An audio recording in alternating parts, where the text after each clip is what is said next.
garbage off those streets every day of the week, 7 days a week, 24/7, and the working shifts, 365 days a year. After 35 years, I can tell you, you've got a broken body. And you need those benefits, my friends, at that time in your life. Not when you're a healthy young worker, but when you retire is when you need those benefits. But the hypocrisy is the mayor of this community, who sits on his ass for a living and never has to go out and get his hands dirty, sisters and brothers, doesn't know what it's like to find work off the sweat off your brow. He sits in council in the year 2003, and guess what he did? He went out and voted for retiree benefits for life for himself and for the rest of the city council.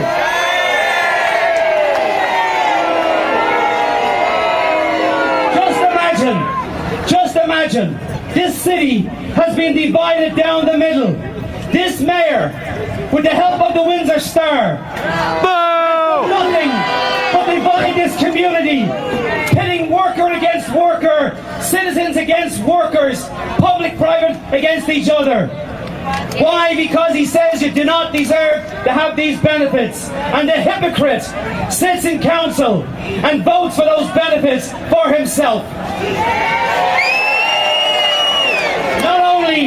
Not only does he do it for himself, but if you're a CUPE member, you must have what they call the rule of 90. Your years of service plus your age must add up to 90 before you qualify for these benefits, which basically means after 30 years you just might qualify.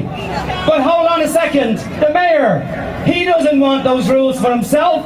He says after 4 terms of office, after 12 years, he should get benefits for life. What a hypocrite! What a hypocrite!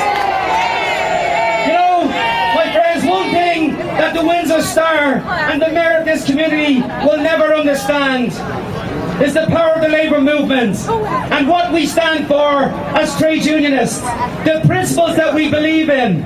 There's not one single CUPE member on a picket line today is personally going to benefit by this 9-week strike. They're fighting for the next generation, sisters and brothers. Eddie Francis will never understand that. He does not understand the community of interest. He doesn't understand the concept of solidarity. And he does not understand that we have the benefits in our collective agreements because we stood on the shoulders of previous generations of trade unionists.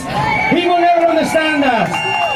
Eddie Francis will never understand that in 1946, the UAW had a strike that lasted for 3 months in this city.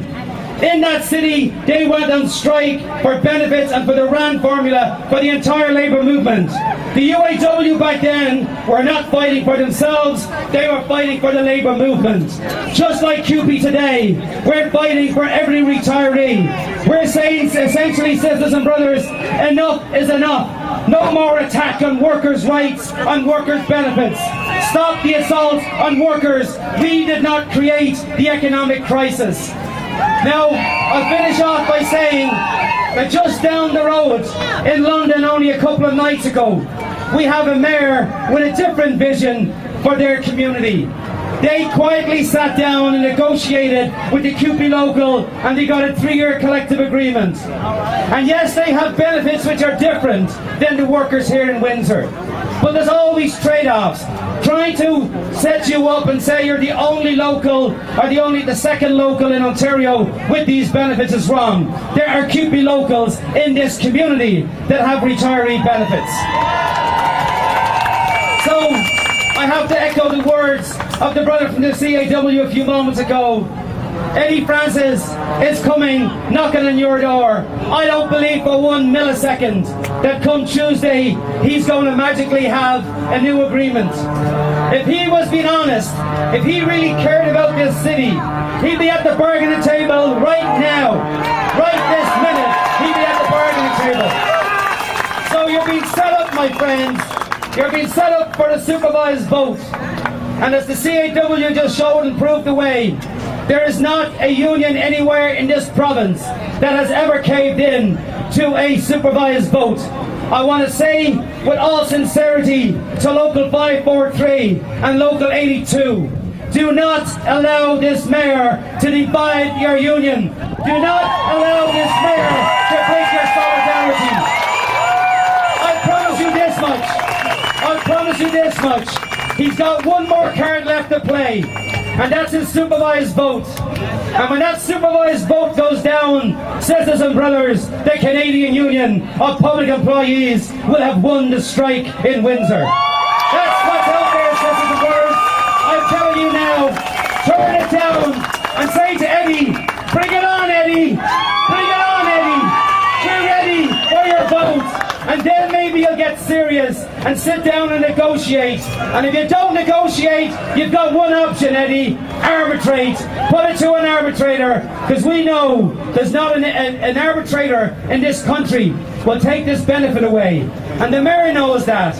So what he's done, he's tried to set up this construct that somehow the Labour Relations Act in this country is in the back pocket of the Labour movement. He attempts to convince us that somehow these arbitrators, which are no different than judges in the family courts or indeed in the criminal courts, the law of this land dictates that they must be impartial, independent, and look at the facts. And Eddie is afraid to put this collective agreement to an independent arbitrator because he knows in his heart and soul that this is an unfair, unjust strike that he's trying to perpetuate in this community. Now, my friends, I'm going to finish off by saying, do not allow the Windsor Star to demoralise you.